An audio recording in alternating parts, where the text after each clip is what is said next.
Now, if you take what it costs to deal with a guy with a leg gone, these economists at this, I forget what university did this, they took guys who were injured in Desert Storm, guys who lost a leg in Desert Storm, that's like, what, 1991? And they amortized, that is to say, they got the average of what it costs to deal with a guy with that injury over a 10-year period of time. Physical therapy, when the leg wears out, when the pain medication, all that stuff. They amortized it over a 10-year period over all the injuries coming in from the Iraq War, which are way more spectacular. I mean, there's so many legless men, so many guys with an arm gone, with nerve damage. They can't feel their legs. They can't use their hands anymore. You know, they can't talk because you know, this part of the larynx got blown out. All kinds of injuries, everyone that you can imagine. So they said, well, we're amortizing, you know, this many injuries. Since we've done it, this many more have come in, and if we stay in this place, we're probably going to end up with this many. And in 10 years' time, here's the price tag of like what it takes for medication, physical therapy, arms, legs, you know, the actual prosthetic limb. It was in the trillions. That's a lot of billions.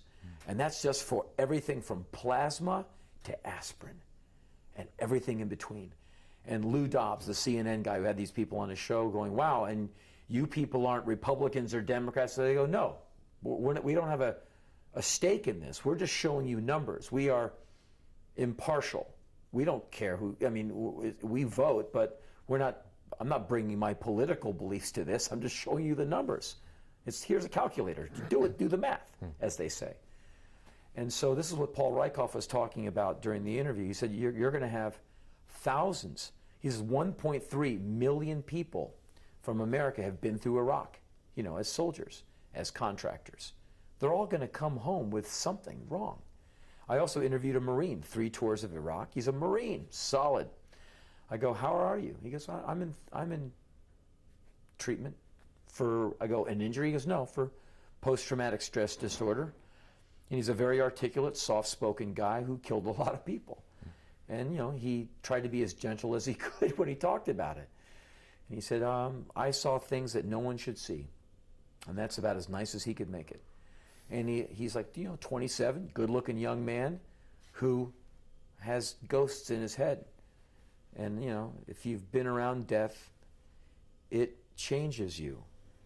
I've been around it, and it changed me.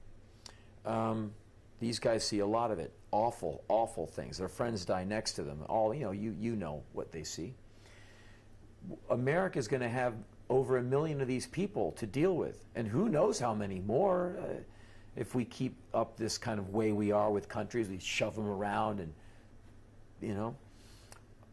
And so that's going to be America for the rest of my life. That's going to be my America till I fall over. And it's just up to me how much I want to deal with that. I can afford to go away and not deal with anything for the rest of my life. I can now go home and crack open the newspaper and watch TV for the rest of my life and never lift a finger. I've got enough money to do that. Read Proust. Pardon? And read Proust. I can sit in the sun and read Proust from a very comfy chair. But you know what? I'm probably not going to get to the end of those Proust books. I foresee a life of very vigorous work and a lot of work with returning vets. If I can help them, I don't know what I'm going to be able to do. There's a lot of organizations now, and they don't want anything more than, like they said, look, you're a celebrity, you're a known person. How about this? We'll give you 10 basketball game tickets, and you will take these guys to a game. We provide the transpo, but they get to go to a basketball game with Henry Rollins. Would you do that? I'm like, yeah.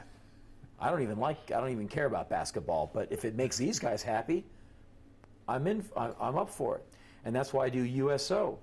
You know, I go out to these places and you meet all these very nice young men and women, and they just want to know, what was it like being in Jackass, sir? You tell them the story. What was it like being in Bad Boys 2, man? What's Will Smith like? You tell them the story. So I see that as becoming probably a good chunk of my year, is be doing this for no money. You just do it to help. I think this will end up becoming a place to put that anger, because now try and imagine what it's like to spend 5 hours at Walter Reed Hospital in the orthopedic wing, visiting patient after patient after patient who's in there with his mom or his family, and you look at the injuries and you hear the story, you know, about how the guy picked up his own arm, stuff like that. I've heard all these stories, and I'm not trying to impress you. I'm just saying this is what you hear when you go in these places. Okay?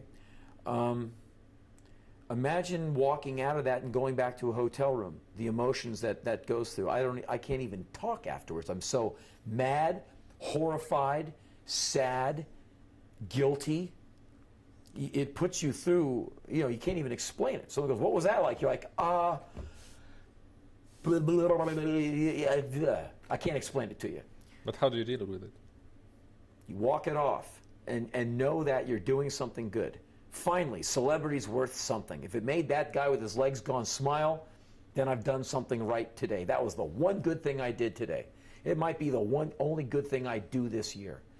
I'm doing another hospital visit in a few weeks in D.C. That might be the only thing that gets me to heaven, if there is heaven. The rest of my week, I'm just an asshole. But, you know, I'm glad I can do this. And so that's why I spend, you know, up to a month a year with the USO. It doesn't pay. You know, you go out and you eat this food with these guys, you sleep on helicopters and airplanes, you know, you sleep in chairs waiting to go places. It's cool. It's a week, you don't sleep much. It's worth it every time. But it has an emotional, takes an emotional toll, and I realize I'm kind of screwing myself up by doing it. But it's okay. Do you think it will change America? Do you think it will 50 years from now, you will have the same role in the world? No. Oh, no. America is no longer, China's the superpower. It's just a matter of time. It's just Americans just have to admit it. They know. How much money does China owe us? I don't think they owe us anything. How much money do we owe China? I don't even want to think about it. Oh, how many $1 million a day, how many billions of dollars in interest, you know, does it take to just secure that debt? And what happens if they go, pay me now? We'll just have to nuke them. We'll just have to kill them. Hu Jintao, you know, if you dare want your money back, sorry. And just say, yeah, they're our enemies. They're communists. So America, in our lifetime, America is going to become a very different place. And as Gore Vidal says, you better hope they treat you kinder than you treated them, because all these places we didn't treat so well. So I'm getting ready for that. And if saying what I just said to you, some people in America go, you hate America. Like, really? What I just said makes you draw that conclusion? Yeah, you hate America because you like communists. What, because I said China is a superpower and we're not the #1 superpower? Yeah. Okay. Then what am I supposed to do? Just shut up and say America is the most powerful place in the world? I don't think it is anymore. Because I think we try to, you know, take too much stuff and push people around. People push back. So here we are now in this thing. And so there's going to have to be people in America who are going to have to carry the weight. And, you know, there's all these young people coming back all messed up. That's going to probably be, like I said, that'll be an occupation of mine for the rest of my life. I'll be doing some kind of work for these people because they're going to grow old. And like, you can see it now, man. You can walk around places, you can see that young guy walking funny because he's got that fake leg. He's wearing pants over it, but you can see it. By the time I'm 50 in a few years, you'll be able to see it every day. In a major city, you'll be able to go, veteran, homeless guy, 30 years old. Why is he so crazy? Iraq. Yeah, it's an awful thing that these kids have gone through. And that's why I support them.